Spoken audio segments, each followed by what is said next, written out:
November 13th, 1942, 1:48 a.m., Ironbottom Sound, Guadalcanal. Rear Admiral Daniel Callaghan stands on the bridge of the cruiser USS San Francisco when radar contacts suddenly appear, 17 miles away, then 11, then 3. In total darkness, Callaghan realizes the impossible. He is inside a Japanese fleet, battleships less than 2 miles away, destroyers everywhere, no formation, no plan, only chaos. Over the next 38 minutes, the most brutal and chaotic naval battle of World War II will turn these waters into a graveyard, a point-blank, street fight tatsy, where ships fire blindly into the dark. November 1942. Guadalcanal is deciding the Pacific War. Since August, U.S. Marines have been desperately holding Henderson Field against constant Japanese attacks. Whoever controls that airfield controls the Solomon Islands, and whoever controls the Solomons controls the road to Australia. Japan cannot afford to lose Guadalcanal, but it also cannot retake it while American aircraft keep flying from Henderson Field. So the solution is simple: destroy the airfield with the naval gunfire.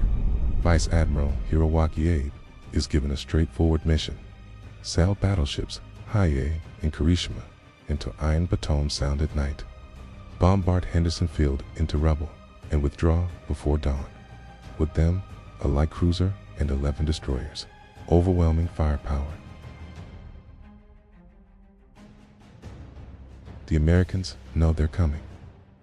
Recon aircraft spot the Japanese force. But Rear Admiral Callaghan has a critical problem. He commands 5 cruisers and 8 destroyers, no battleships, against 2 36,000-ton Japanese battleships armed with 14-inch guns that can obliterate any American ship in just a few salvos. Worse, Callaghan is a career gunnery officer with no experience commanding surface combat forces in battle. Was promoted just 3 weeks earlier. Again, there was quiet tension. Rear Admiral Norman Scott, more experienced in night combat, is also present, but Callaghan outranks him by 2 weeks. Command is Callaghan's. He faces a brutal choice: withdraw and allow Henderson Field to be destroyed, or attack, outnumbered, outgunned, in total darkness. He chooses to attack, and in the next few minutes, his decisions will create the most confused and bloody naval fight of the war. If you're already hooked by this story, hit like now. It helps this channel bring more real World War II stories to the surface. November 13th, 11:30 p.m., Callaghan's force sails in single column -13 ships in a long line through Ironbottom Sound. The name isn't symbolic. Dozens of ships have already sunk here in the last 3 months. Tonight, many more will join them. Callaghan positions himself aboard San Francisco, near the middle of the column, a questionable decision. Admirals usually lead from the front, or from ships with the best radar. Only 4 American ships have surface search radar. The destroyers up front have it. Callaghan is too far back to effectively control the fight. 1:24 a.m., the destroyer USS Helena detects Japanese ships on radar at 17 miles. Helena requests permission to open fire. No response. Confusion on the radio. 1:41 a.m. range, 9 miles. Helena asks again. Still nothing. 1:48 a.m., lookouts begin seeing silhouettes. The enemy is now visibly there. And then everything collapses. The American column sails straight into the Japanese formation. Enemy ships on both sides. Some American vessels end up between Japanese ships. It's like 2 street gangs running into each other in a pitch-black alley, except with 14-inch naval guns. 1:50 a.m., Callaghan finally gives the order. Odd ships fire to starboard, even ships to port, but in the darkness and chaos, no one knows who is odd or even. The formation no longer exists. 1:51 a.m., a Japanese searchlight snaps on, illuminating USS Cushing. Dozens of Japanese guns fire at once. Hell breaks loose.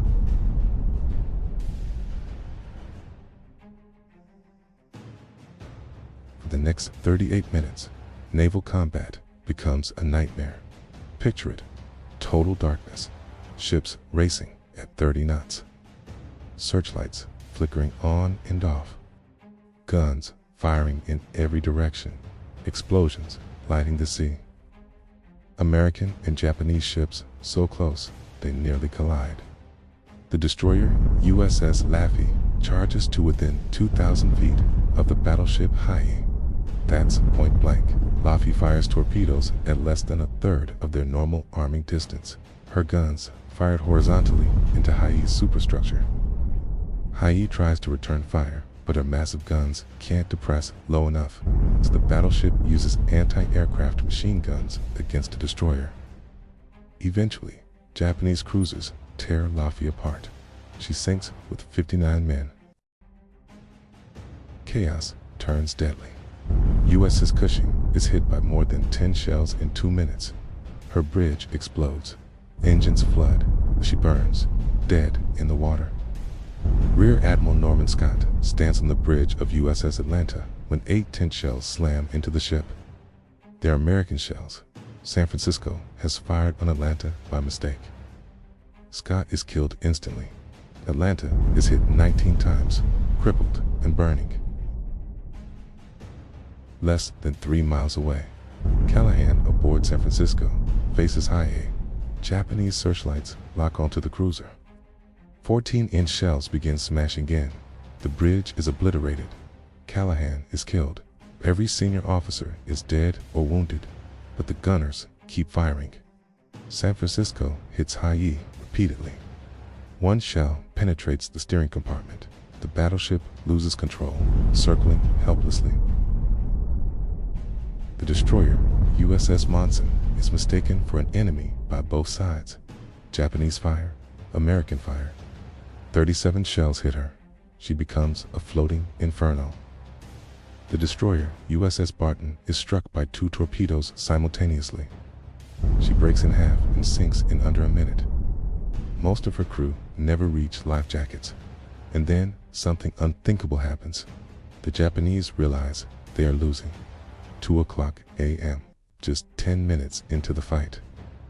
Hiei, pride of the Imperial Navy, is burning, crippled, steering destroyed. Vice Admiral Abe is stunned. It was supposed to be a simple bombardment. Instead, he's trapped in a bar fight at sea. Hiei is too damaged to bombard Henderson Field. The mission has failed. Quick question: at this point in the battle, who do you think actually won? Drop your take in the comments below. Japanese destroyer Akatsuki turns on a searchlight, instantly becoming a target. Nearly every American ship still firing concentrates on it. Akatsuki explodes and sinks within minutes. Another destroyer, Udachi, fires torpedoes blindly, some toward Japanese ships. No one can tell friend from foe. It's 26 a.m. As suddenly as it began, it ends. Japanese ships retreat north. American ships limp south. Ironbottom Sound falls silent, except for screams in the water and ships burning in the dark. At dawn, the scene is apocalyptic. USS Atlanta, crippled, burning, scuttled. The next day, USS Juno, damaged but moving. Hours later, a Japanese submarine torpedoes her. A magazine detonates. The ship disintegrates in a blast visible for miles. 687 men die instantly, including the 5 Sullivan brothers, the greatest single-family loss in U.S. naval history. Cushing, Laffey, Barton, Monson, gone. San Francisco survives, but with 77 dead, including Callaghan. 2 cruisers sunk, 4 destroyers sunk. More than 1,400 Americans killed. But the Japanese story isn't over. Hiei, still circling, is trapped. As the sun rises, aircraft from Henderson Field take off to the airfield that was supposed to be destroyed. They attack Hiei for hours. Torpedoes, bombs, strafing runs. By evening, the battleship is abandoned and sunk. For the first time, a Japanese battleship is destroyed by land-based aircraft. The result? Tactically, it's a draw. Strategically, a disaster for Japan. Henderson Field survives. The bombardment fails. And one of Japan's most powerful battleships lies on the bottom. 2 nights later, the Japanese try again. They fail again. The battleship Kirishima is sunk by USS Washington using radar-directed fire. 2 Japanese battleships lost in 3 days. After that, Japan never again attempts a battleship bombardment of Guadalcanal. This battle was chaos, poor coordination, friendly fire, massive mistakes on both sides. The Americans learned something vital. Courage can overcome technological disadvantage. Callaghan made serious tactical errors, but he forced the Japanese into a brutal close-range fight. And in that kind of fight, discipline and determination mattered more than perfect planning. Callaghan and Scott both received the Medal of Honor posthumously. Today, wrecks still rest across Ironbottom Sound, each one a tomb. 38 minutes, enough time to watch a TV episode, enough time to eat lunch. On November 13, 1942, it was enough time for 1,439 men to die and 7 ships to sink. Naval warfare is supposed to be orderly. This wasn't. This was chaos, raw violence, desperate courage. And when the sun rose, Henderson Field was still standing. This is the true story of hell in Ironbottom Sound. The night naval warfare turned into a street fight, and the moment America proved it would never back down. If you want more true World War II stories told like this, subscribe now. New episodes every week.